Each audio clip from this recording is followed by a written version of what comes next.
Now we start with Asia.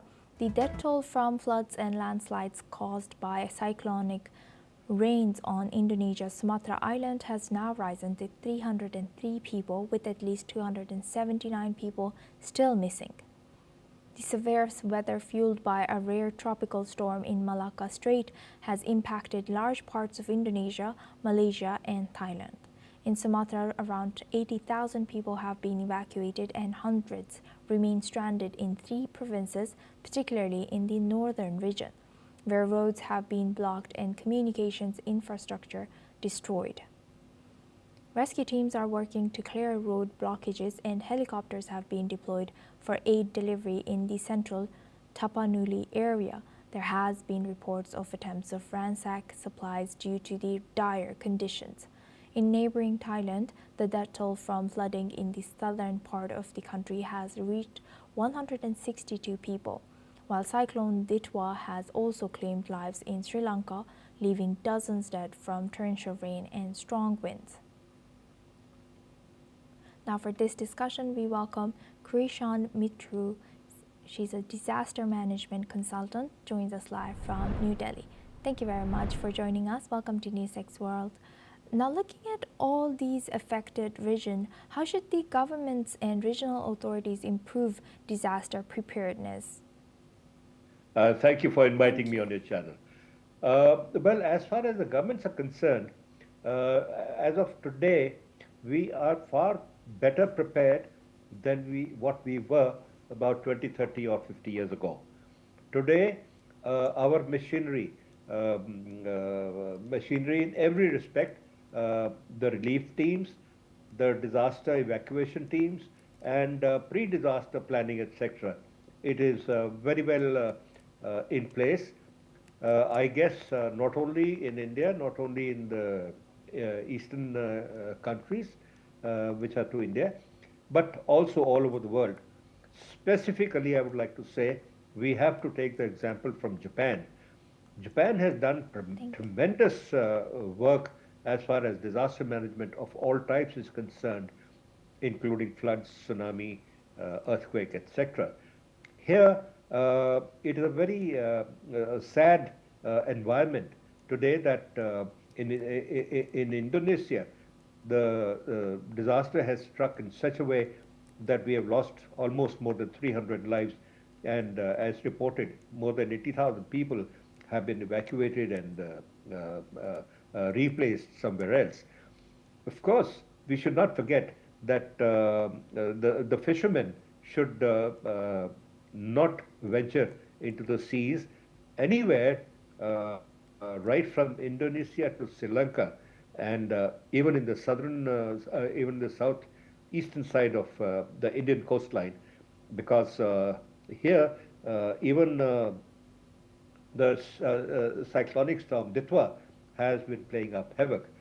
And this is about the time when the conditions are ideal for cyclonic storms to develop in the Southeastern Asian region, because of the atmospheric conditions which prevail when the temperature, ambient temperature, about is in the region of about 23 degrees, 22 to 25 degrees, and the winds are ideal for setting up a wind shear as the height increases. Now, this is what gives rise to cyclones, and it is most surprising the weather phenomena, 2 cyclones at the same time in Indonesia and in Sri Lanka area also.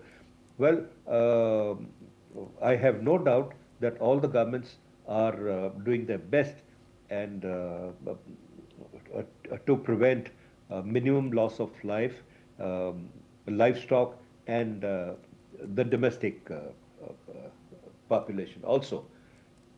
I wish that this, as it looks now, the storm has already hit the land and has started to weaken, and very soon it will weaken after the landfall.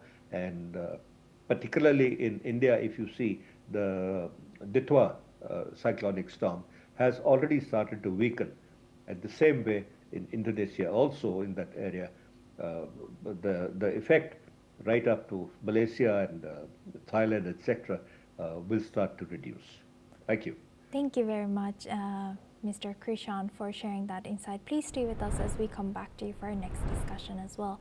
Now we stay in the region. Cyclone Ditwah has exited Sri Lanka, leaving a trail of destruction.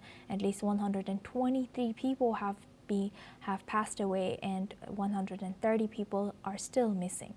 The storm has caused widespread floods and landslides across the island. According to the India Meteorological Department, Ditwah may intensify slightly as it moves north-northwest. It is expected to hit the North Tamil Nadu, Puducherry and South Andhra Pradesh coasts by Sunday morning. Heavy to extremely heavy rainfall is forecasted across these regions over the next 2 days. Authorities have issued red alerts for several districts in Tamil Nadu and Puducherry. Coastal Andhra Pradesh is also expected to see heavy rains and possible flash floods. Meanwhile, India has sent relief supplies to Sri Lanka, while Prime Minister Narendra Modi has offered condolences and pledged further assistance. Meanwhile, 54 flights in Tamil Nadu have been cancelled due to adverse weather. Now for this discussion, we welcome back Mr. Krishan Mitru.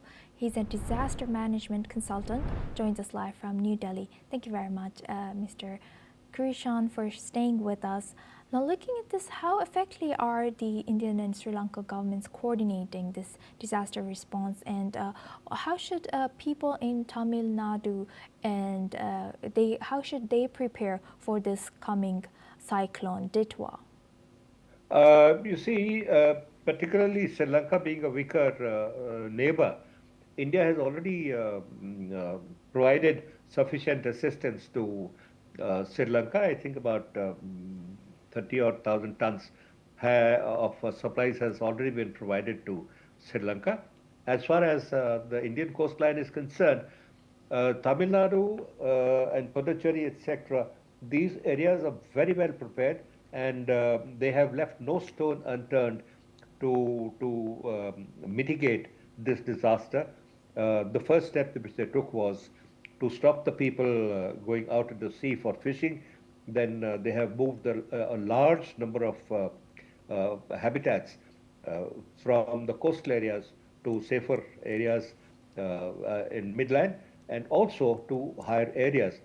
Now, the precaution which has to be taken here is in every post flooding or tsunami such disasters, what we've got to basically prepare is that the disease control is made effective. With that, a lot of medical advisories will have to be issued, a lot of medications will have to be made available. Not only that, specifically the hygiene of the area has to be particularly paid attention to. Also, the food cooking and the shelters have to be organized in the shelter homes, which the Indian government is doing very well in all the states, not only in the coastal areas, but other places also. Here, particularly, we feel, we experience a lot of cyclones year after year and, well, season after season. And Indian government is, I would compliment, is doing very well. And so are some of the, most of the eastern countries like Indonesia, Malaysia, Japan, etc., are doing very well. Thank you very much for bringing that Japan's example. But with that, I would like to thank Mr. Krishan Mitru for joining us today and sharing that insight as a disaster management consultant from New Delhi. Now we move on to India. India's aviation sector is experiencing widespread disruption